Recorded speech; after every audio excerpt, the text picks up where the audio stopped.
Welcome to Healing Waters of Bethesda. My name's Michael, and the Lord asked me to marry somebody. Like, okay, that's cool. But at the same time, this turned out to be a completely failed thing. God was actually doing something else, where He is working on my personal faults with all this. I didn't fully understand it at the time, and many of you may have gone through something similar. So I'm sharing my story in hopes that maybe you'll have some understanding of things that has happened in your own life and why maybe you felt confused about certain things. In that process, the one thing that the Lord was giving me a verse on, because He gave me numerous signs about going and being with this person. I even had this vision of her walking down an aisle of one of my past churches in a wedding dress. I'm like, okay, Lord. But here's the verse he gave. This kind of like stood out, and this kind of stands out throughout this whole thing. Is Genesis chapter 24, verses 8.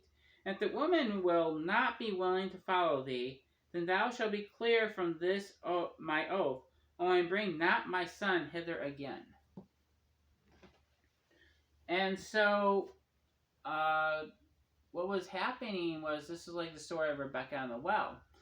And if you know about Rebecca and the well, when Isaac's mother died, the servant was sent to go get a son or a wife for Isaac, or the servant was. And he is basically, if she is not willing to, you are released. And that was what God was kind of mentioning to me. Like, if she is not willing to, you are free from this. I'm like, okay. It took a little bit. It took a couple of days at least. And I was like, you know what? I'm starting to like her. And the Lord's like, well, that's good. And I'm like looking into her a little bit. And I'm like, I mistakenly think that she makes a lot of money. And maybe the Lord will have me marry somebody that has a lot of money.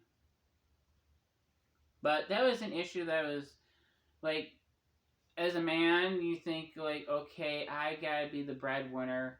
And God was just like, that's not always the case in every situation. Sometimes the woman does make more. And you got to, how to say it, not be, you're still the head of the household, but the woman's the one with making the money. And God was just kind of, I guess, breaking some pride off of that issue with me. So there's that aspect of things. The other thing was, I was kind of scattered brain. Like, my head, I was just kind of like, oh, telling her I like her. I'm like, oh. And like, the Lord just gives me this vision of my head, and like, there's rocks behind me. I'm just like making the rocks completely level. And I understood the Lord was like, just be level-headed about this. I'm like, oh, yeah. And so I kind of stopped being scatterbrained about the idea of telling her that I like her. And I started being more level-headed about it. And just, that's not something I'm used to telling somebody, like, telling somebody in person that I like them. That was, it's different. I've never really done, I don't want to go into details. But it was something that I'm not used to. So God was kind of working on me on that aspect of things also. Then, even in talking with her, and I found out that she actually did have a boyfriend, and Laura's like, still continuing to tell her that you like her, and like, there's some rewards behind this, and the Lord was like, was also letting me know, it's like, your conversation with her was going to basically deal with two hidden faults within you, and one fault that was on the surface with her. Now, I don't know what that fault is with her, because I don't know. So, in so telling her that I like her, God was actually dealing with a hidden fault of mine, or a hidden vow that I made to myself, where I felt like it was better just to be friends with the opposite sex than to actually ask them out and as a boyfriend girlfriend kind of thing. So because of that inner vow, I didn't realize that I was actually, every time I would meet someone, I would almost automatically put them in like a friend zone, not even realizing that I was doing that. And so if God's going to send me somebody in my life, I can't be just friend zoning them if I'm going to be having a romantic relationship with them. So God was like breaking that vow so that when I do actually meet that right person, I'm not going to automatically put them into a friend zone, but I'll actually be able to think of them as a romantic partner. So, yeah. The other fault was God was also showing me through the conversations and stuff that I just wasn't treating myself right.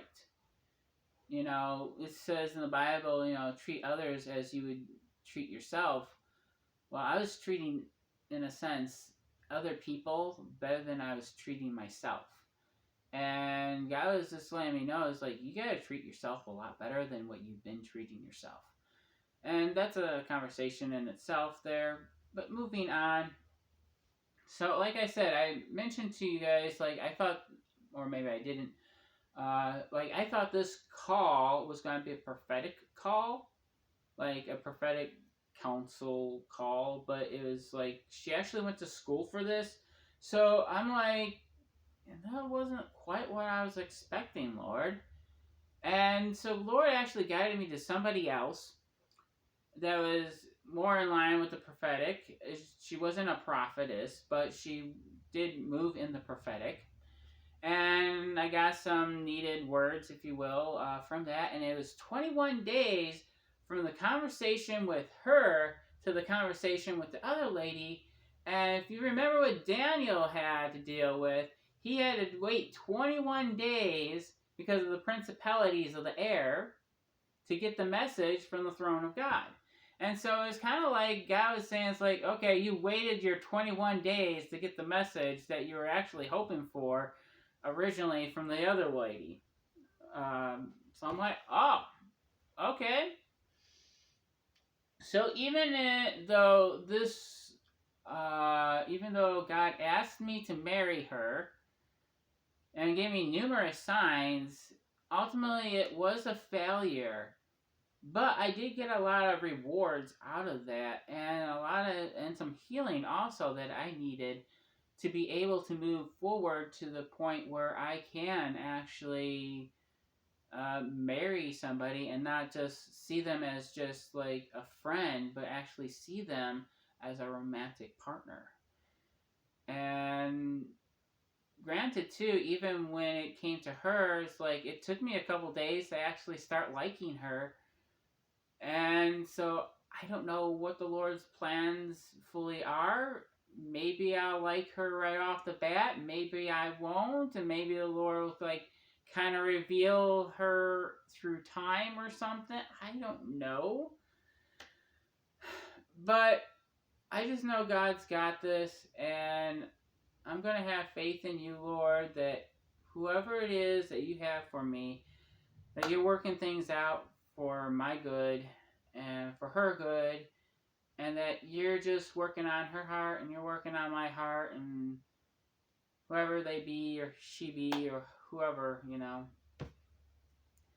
Well, I just pray this may have helped you in some way understand your circumstance too and a bit better. And God bless you. Bye for now.